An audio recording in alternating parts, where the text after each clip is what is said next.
नमस्कार, मैं हूं संजीव श्रीवास्तव। आप देख रहे हैं 4 PM न्यूज नेटवर्क।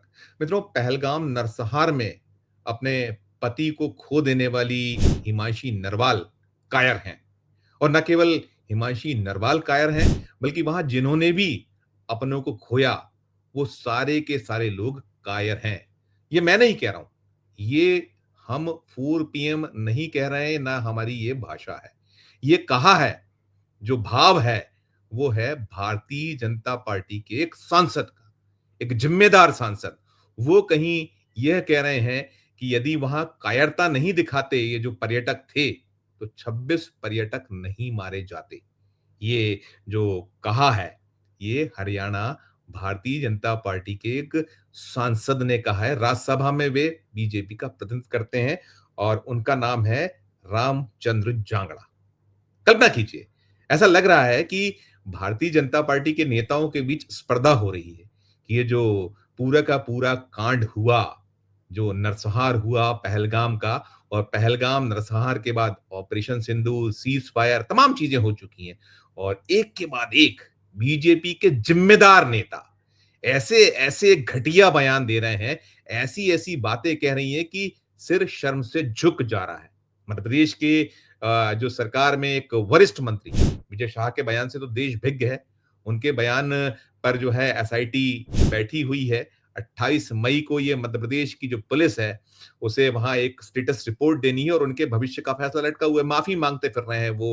उन्होंने कहा था, जो कर्नल सोफिया कुरैशी, ये जो भारत और पाकिस्तान के बीच जो संघर्ष हुआ, उसका जो चेहरा बनी थी, उन्हें संकेतों में आतंकवादी बता दिया था, आतंकवादियों की बहन कहा था। वो बयान बड़ा चर्चित रहा था, उनका वीडियो है पूरा का पूरा। उस पे फजीयत हो रही है भारतीय जनता पार्टी की, उनके आकाओं की, और विजय शाह भागे भागे फिर रहे हैं, छुपे छुपे फिर रहे हैं। उनके खिलाफ मध्य प्रदेश हाईकोर्ट ने एक मुकदमा कायम कराया हुआ है गंभीर धाराओं में कि देश की एकता अखंडता को खतरा पहुंचाया, संप्रभुता को खतरा पहुंचाया, और कहीं ना कहीं जो धार्मिक भावनाओं को भड़काने का प्रयास किया, एक वैमनस्यता पैदा करने की कोशिश की, उनके खिलाफ मुकदमा कायम है। और इन सब धाराओं में गंभीर सजा है, कई सालों की सजा हो सकती है, और उम्र कैद तक का प्रावधान है। जिस धाराओं में मुकदमा कायम किया, बचते फिर रहे हैं। सुप्रीम कोर्ट ने फिलहाल उनकी जो गिरफ्तारी, उस पर रोक लगाई हुई है। 28 को उनके भाग्य का फैसला होगा। उसके बाद मध्य प्रदेश के ही डिप्टी सीएम जगदीश देवड़ा का बयान आया था। उन्होंने कह दिया था कि सेना तो प्रधानमंत्री जी के चरणों में नतमस्तक है। उस पर भी काफी बवाल हुआ। बीजेपी बचाने में लगी है, उनके नेता इन सबको बचाने में लगे। तमाम बयान आ रहे हैं, एक के बाद एक घटिया बयान आया। और आज जो शनिवार का दिन है, आपसे कुछ देर पहले जो ये रामचंद्र जांगड़ा है, इनकी उम्र है 69 साल, और ये राज्यसभा के सदस्य हैं। 2020 में बीजेपी इन्हें राज्यसभा ले गई। इनका कार्यकाल 2026 तक है, अगले बरस तक है। और ये गोहाना से 2014 में लोकसभा का चुनाव लड़े थे और हार गए थे। ये भाषा, ये बोले, अब वो क्या कह रहे हैं आप उन्हें सुनिएगा तो आप शर्म से सिर झुका लेंगे। मैं उनका बयान ही सुनाता हूं, सुनिए उनके बयान को। वहां पर जो हमारी वीरांगनाएं बहन थी, जिनकी मांग का सिंदूर छीन लिया गया, वीरांगना का भाव नहीं था, जोश नहीं था, जज्बा नहीं था, दिल नहीं था, इसलिए हाथ जोड़ के गोली का शिकार हुआ। लेकिन हाथ जोड़ने से कोई छोड़ता नहीं। हमारे आदमी वहां पर हाथ जोड़ के मारे गए। जो व्यक्ति, सुन लिया आपने, ये जो बयान था, मैंने बताया कि हरियाणा से बीजेपी के राज्यसभा सांसद रामचंद्र जांगड़ा जी हैं, जिन्होंने इतना घटिया और विवादित बयान दिया है। वो कह रहे हैं कि जो सुहाग जिन्होंने खोया, उन महिलाओं में वीरांगना का भाव व जोश नहीं था, इसलिए 26 लोग गोली का शिकार बने। और यही नहीं थमे थे, यही रुके थे। वो कह रहे थे पर्यटक हाथ जोड़कर मारे गए। और साथ में वो प्रधानमंत्री जी का जैसे गुणगान, यशोगान होता है, जो किया जाता है, वो कह रहे हैं कि प्रधानमंत्री की योजना के तहत ट्रेनिंग लेते और सामना करते तो इतनी मौतें नहीं होती। इनको शर्म नहीं आ रही है। वहां लैप्सेस जो हैं, क्या क्या लैप्सेस रहे हैं। प्रधानमंत्री जी खुद नहीं गए थे जब उनकी यात्रा थी इस पहलगाम में जो नरसंहार हुआ, उसके ठीक पहले उन्हें जाना था वहां कुछ जो विकास कार्यों का उद्घाटन करना था, कुछ और कार्यक्रम प्रधानमंत्री जी की आधारशिला रखने और तमाम थे उनके। जो इंटेलिजेंस इनपुट आया उसके तहत प्रधानमंत्री जी नहीं गए। और ये पहलगाम में 2000 से ज्यादा जहां पर्यटक पहुंचते रहे हैं, हर दिन पहुंचते हैं, और उस दिन भी बड़ी संख्या में पर्यटक वहां थे जब ये घटनाक्रम हुआ था। बीते महीने 22 अप्रैल को, अब 1 महीना हो चुका है, 1 महीने से ज्यादा हो गया है। कोई व्यवस्था नहीं थी, सो रही थी पूरी की पूरी जो व्यवस्था से जुड़े तंत्र है, सो रहा था वो। ना इंटेलिजेंस ने कोई, और ये भी निकल कर आया था कि वहां जो है ये रैकी कर रहे थे। सारी चीजें आ रही हैं, जवाब नहीं आ रहे हैं, कोई जवाब नहीं है।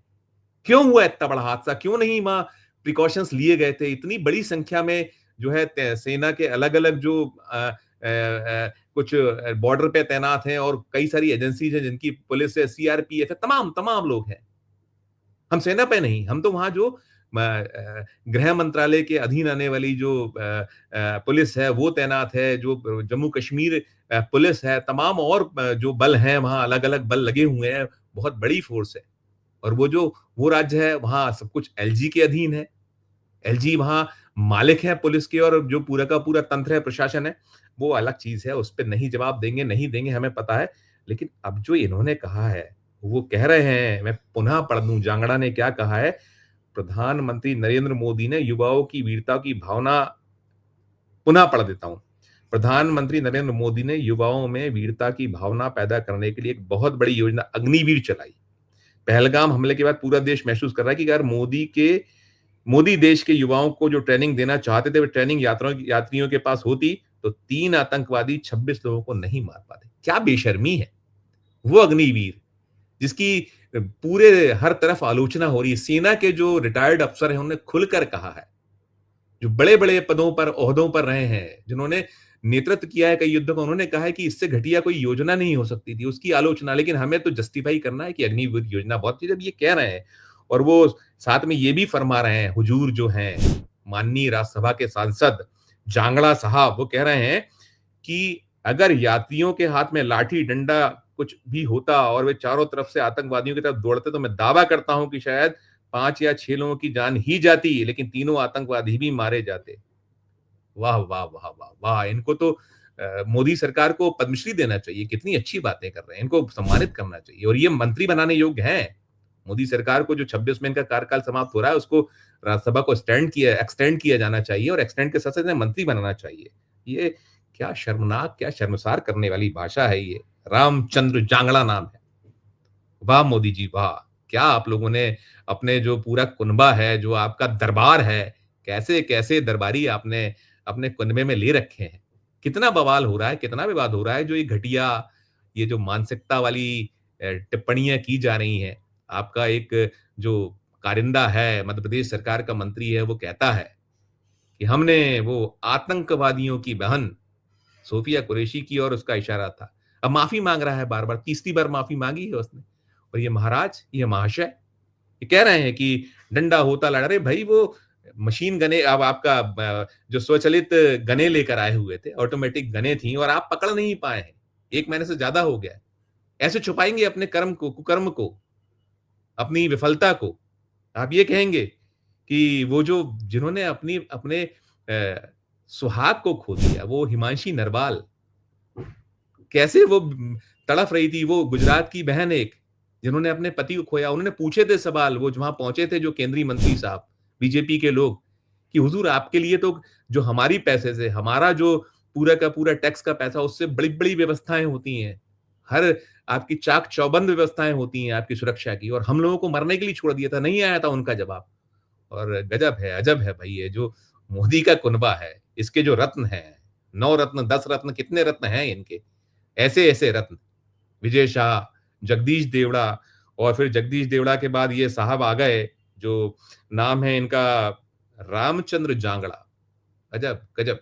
सैल्यूट है मोदी जी आपको, आपके ऐसे जो लोग हैं, गजब की ये इनकी जो दलीलें हैं, दलीलें, घटिया सोच। दर्शकों, आपकी अपनी क्या राय है? आप भी इस मसले पर टिप्पणी कीजिएगा। ये कह रहे हैं कि अग्निवीर योजना से अगर ये उसमें शामिल हो जाते, तो नहीं ये इनका इस तरीके से मौतें होती, 6 ही लोग मरते, 5-6 लोग मरते, और तीनों आतंकवादी, चारों आतंकवादी मारे जाते हैं। अब देश से जो पुलिस है और बाकी जो व्यवस्थाएं, सब हटा लेनी चाहिए। सबको अग्निवीर योजना के तहत आप शिक्षा दीक्षा दे दीजिए, और फिर उसके बाद जय राम जी की नमस्ते मोदी साहब ने कर लेना चाहिए। अपने हाथों अपनी सुरक्षा कीजिए। वाह वाह वाह! और ये शर्म ही नहीं है इन लोगों को। कोई किसी की अकाउंटेबिलिटी नहीं है। जिसके मन में जो आए वो बोलो, और उठाओ जवान लगा दो तालू से। कीजिएगा टिप्पणी, पुनः मैं कहता हूँ। और अच्छी लगे खबर तो चैनल को लाइक कीजिएगा, सब्सक्राइब कीजिएगा, ज्वाइन का बटन दबाइएगा, तो हमारी हौसला अफजाई होगी। प्यार और स्नेह बना रखिए और देखते रहिए 4 पीएम न्यूज़ नेटवर्क। धन्यवाद, नमस्कार।